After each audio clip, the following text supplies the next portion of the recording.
જય શ્રી કૃષ્ણ. ગુજરાતી આરકેના જય શ્રી કૃષ્ણ. મિત્રો, આજે આપણે એક નવી માહિતી શેર કરવા જઈ રહ્યા છે જે અત્યારે વર્તમાનમાં ચાલી રહી છે. એસઆર મતદાર યાદી સુધારા કાર્યક્રમ, બરાબર છે. તો મતદાર યાદીમાં એની થોડી વિગતો જોઈ લઈએ મિત્રો આપણે. તો 4 નવેમ્બરથી ગુજરાતમાં મતદાર સુધારા અભિયાન હાથ ધરવામાં આવ્યું છે. 4 નવેમ્બરથી આ અભિયાન હાથ ધરવામાં ગુજરાતમાં આવ્યું છે. તો ગુજરાતમાં 26 લોકસભા બેઠકની 182 વિધાનસભા બેઠકો ઉપર અભિયાન હાથ ધરવામાં આવશે. ગુજરાતની 26 લોકસભા છે, એની 182 વિધાનસભા બેઠકો છે, એના ઉપર આ અભિયાન હાથ ધરવામાં આવ્યું છે આપણા ગુજરાતમાં. આયોગોનું એવું કહેવું છે કે આ કરવાનો મતલબ શું છે? તો કે આયોગોનું એવું કહેવું છે કે પાત્ર ધરાવતો મતદાર રહી ન જાય અને પાત્ર ન ધરાવતો મતદાર આમાં સામેલ ના થાય. બરાબર છે. 50,963 બૂથ લેવલ ઓફિસર ગુજરાતમાં 5.8 કરોડ મતદારોનું મેપિંગ હાથ ધરવામાં આવ્યું છે. આ અભિયાન 4 ડિસેમ્બર સુધી ચાલશે. તો એનું મિત્રો એક ફોર્મ છે, બરાબર છે. તો એસઆરનું ફોર્મ આપણે કઈ રીતે ભરીએ તો એની પણ માહિતી આપણે અહીંયા જોઈ લઈએ. આ સ્ક્રીન ઉપર તમે જે ફોર્મ જોઈ રહ્યા છો, આ ફોર્મ છે. બીએલઓએ તમને આ ફોર્મ આપ્યું હશે, ના આપ્યું હોય તો તમારે મેળવી લેવાનું રહેશે. ઉપર લખેલું હશે ભારતનું ચૂંટણી પંચ ગણતરી ફોર્મ, આ રીતનું ઉપર લખેલું હશે. જે ડાબી બાજુ લખેલું છે મતદાનનું નામ, બરાબર. અહીંયા તમે જોઈ શકો મતદાનનું નામ છે રાકેશ કુમાર પરમાર. મતદાનનો ફોટો, ઓળખપત્ર નંબર અહીંયા આપેલો હશે, એટલે ચૂંટણી કાર્ડ નંબર જે હોય ને એ. પછી સરનામું આપેલું છે અહીંયા આગળ 197 ઇન્દિરા કોલોની. પછી અહીંયા આગળ તાલુકો બોરસદ, જિલ્લો આણંદ, જ્યાં તે તમારા આધાર કાર્ડમાં જે સરનામું હશે એ અહીંયા આપેલું હશે. પછી બીજા કોલમમાં અનુક્રમ નંબર આપેલો હશે, ભાગ નંબર અને નામ, વિધાનસભા મત વિભાગ, લોકસભા મત વિભાગનું નામ, ભાઈ રાજ્ય અને નામ ગુજરાતનું. અહીંયા ત્રીજા કોલમમાં બારકોડ આપેલો હશે. ચોથા કોલમમાં તમારો ફોટો જે તમે ચૂંટણી કાર્ડમાં હશે એ ફોટો હશે.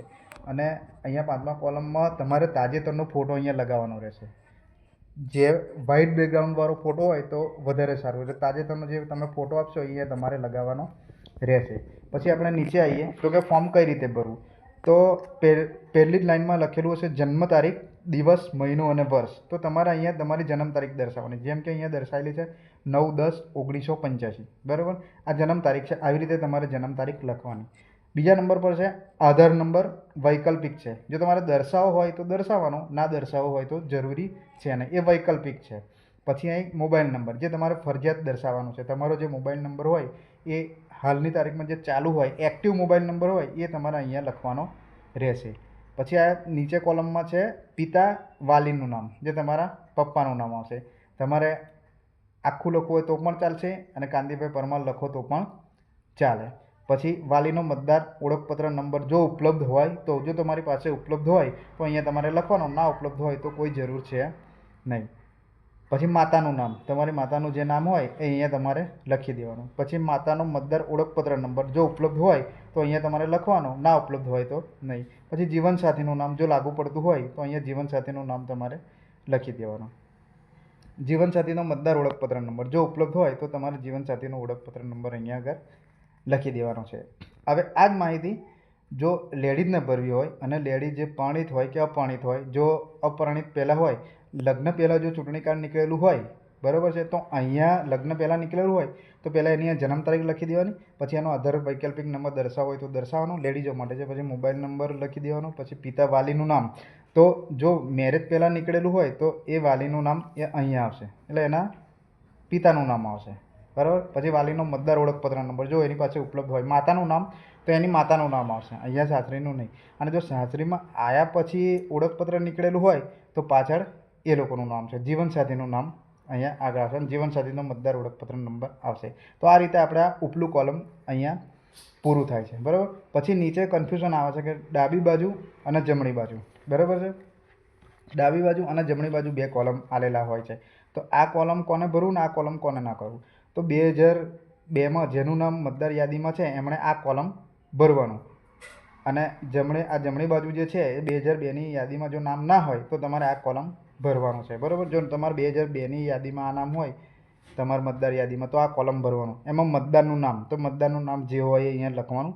પછી મતદારનો ઓળખપત્ર નંબર જો ઉપલબ્ધ હોય તો અહીંયા લખવાનું. સંબંધીનું નામ, જો પિતાજી હોય કે માતાજી હોય જે હોય તમારે અહીંયા દર્શાવવાનું રહેશે. પછી સંબંધ એનો દર્શાવવાનો રહેશે. પછી જિલ્લો, તો કે 2002માં તમે જુનાગઢ જિલ્લામાં, અરવલ્લી જિલ્લા XYZ કોઈ પણ ભારતના જિલ્લામાં હોય તો એ જિલ્લો અહીંયા આગળ દર્શાવી દેવાનો કે આ હવે પછી જે રાજ્યમાં રહેતા હોય એ રાજ્યનું નામ તમારે અહીંયા દર્શાવી દેવાનું. પછી વિધાનસભા મત વિભાગનું નામ, બરાબર.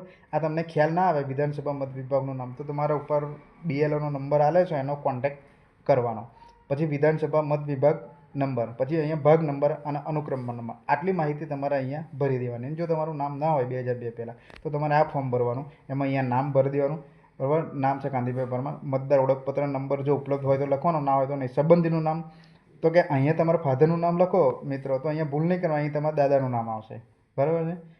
અહીં તમારા દાદાનું નામ લખવાનું. તો સંબંધ શું છે તો પિતાજી. જિલ્લો દર્શાવવાનો રહેશે. પછી રાજ્યનું નામ, પછી વિધાનસભા મત વિભાગનું નામ અને વિધાનસભા મત વિભાગનો નંબર, પછી ભાગ નંબર, અનુક્રમમાં નંબર. જો તમને આ મત વિભાગ નંબર ના મળે તો એની એક વેબસાઇટ બી આવે છે. બલેનો પાસે BLO જે હોય છે એ BLOને તમારે પૂછવાનું, એ વેબસાઇટ બી તમને અહીંયા આપશે. તો આ રીતે આખું તમારે ફોર્મ ફિલઅપ કરવાનું રહેશે. અને 40 વર્ષથી ઉપરના જે વ્યક્તિ છે એમણે ખાલી આ વર્તમાનની આ હાલની પરિસ્થિતિ આટલી જ ભરવાની રહેશે. નીચેની કોઈ પણ પરિસ્થિતિ દર્શાવવાની જરૂર છે નહીં. 40 વર્ષથી ઉપરનાઓની વાત છે. એમણે ખાલી આ વર્તમાનની જે ઉપરનું જ કોલમ છે એટલું જ ભરવાનું રહેશે. નીચેનું એક પણ કોલમ ભરવાની જરૂર છે નહીં. તો આટલી જ માહિતી છે મિત્રો. ભૂલ કર્યા વગર શાંતિથી આ ભરજો, બહુ જરૂરી છે. તો મળીએ નેક્સ્ટ વિડીયોમાં. ગુજરાતી આરકેના જય શ્રી કૃષ્ણ.